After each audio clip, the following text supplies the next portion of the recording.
We'll walk. Are we going to head down toward the beach? Yeah, I thought we'd just walk on down to the shore. So Rad Pike acquired this land. Actually, his brother Sumner put it together from about 5 parcels, and Rad used it for decades.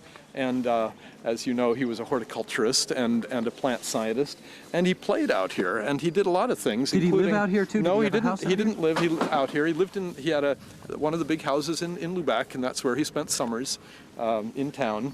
But he'd come out here. He planted apple trees. He grafted apple trees. He planted rhododendrons. He planted nut trees. I mean, there's a magnificent example of a tree that wouldn't grow here normally. I'm not absolutely certain yet what it is, but it's some sort of hickory or butternut or something. Well, we've got to figure out actually what's on the land because he didn't leave records, but he left the records and the evidence all around him. So what kind of a guy was this guy? Well, I mean, you know, I moved here just 2 years after he died. It was really too bad. Everybody that I know who knew him thought he was terrific. I mean, he was the salt of the earth, but also very well educated, genteel, but warm and inviting. He always let people come out on this property. That was one of the things that people really remember about him. He never tried to keep people off. He always, in fact, welcomed them to come out, hunt, pick apples in the fall. Can people still do that now? That's right, they can. Well, what happens if it becomes a park? If you guys take it over, will people still be able to hunt out here, though? I think park maybe conjures up a bit more restrictions. Yeah, it's going to stay as open natural land, and in fact, hunting and fishing will be allowed because we're using in part land for Maine's future monies, and that requires that the land stay open for hunting, fishing, and trapping. Traditional outdoor pursuits that are really important to the people of this area. So we're really pleased that we'll be able to do that and keep this land open, and also for hiking and other low-impact daytime recreation. Do a lot of people know about this place? I mean, well, the old-timers know about it. The old-timers know about it. And the people maybe that just, I'm getting to be an old-timer, so the people my age and up know about it. As with so many pieces like this, I think people have sort of lost a bit of interest in the outdoors to some extent, and so the sort of local knowledge is less than it was, and that's one reason we want to have the picnic here and just welcome people to the place. It's a property some people want to be reintroduced to. Some people remember it from when they were kids, but maybe haven't come out since. Yep. And we want them to know that it's going to be here for them.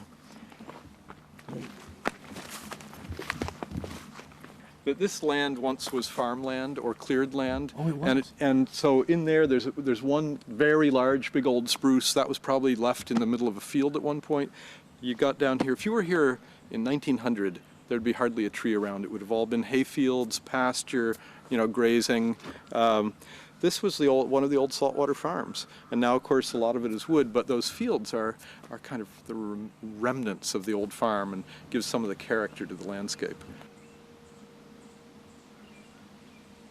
This is an old apple tree growing up in what was once a cleared field with orchard, and now you've got the apple tree struggling to hang on in the midst of young woods. And this is really typical of the landscape around here, and actually is wonderful for wildlife because the spruce grouse, the partridge come out, as they call them around here.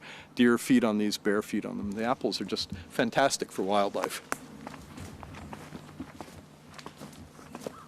Is this what you do for a living? I do. I was got the organization started in 1987. That's when we were founded. Yeah. I was the first president, and a year later became a very part-time staff of one. Yes. And it was only in 1999 that I was able to go full-time, but it is my full-time job. Oh, good for you. Where do you live? I live in West Lubac, just out on Cobscook Bay. Yep. On one of the inner bays. Yep. You can hear there's quite a lot, even now when it's very quiet. This is not a good time of year for bird song, but there are a lot of birds around. There actually is, isn't there? It's wonderful bird habitat. And it'll fill, by the time it's full, it'll be coming up over the salt marsh. On a high tide, it'll come right up in here. This is all tide rack right here. Mm-hmm. But on an average tide, it'll come up, cover the lower marsh and leave the edge of the upper marsh here. And that's part of what gives Cobscook Bay its tremendous riches. There's so much current and so much change of, so much vertical change over the tide cycle that it's constantly bringing nutrients up and pulling them off the land. And it's one of the East Coast's most biologically rich environments. And you can see there's about 6 or 7 acres of marsh on this property, and it's part of what makes it really interesting. And also it's going to make it a great teaching site for adult education, elder hostel, local classes. The university, it was too far away for the University of New Hampshire to use it, but for local outdoor education, it's going to be wonderful. We've got such a diversity of habitats, even just in this small space. You can see the woods are petering out. There's petering out into roses. That comes down into the salt marsh. We've got these little salt pans up here where the water collects and doesn't drain out, and so they've got their special little ecosystems. And then we've got what almost is an island here, a little hardwood ridge that's a little higher than the area, than this area, and it drops down to a beach. And so you've got a great variety. And then you can't see it from here, but there's a gravel bar, which is kind of the finishing touches, the gravel bar and the tidal inlet. This is an area where we'll be inviting people down. We'll bring the trail down to the shore as you found it, and then we're going to need to figure out a way that we can get people around the edge of the marsh without creating a lot of damage from just human traffic.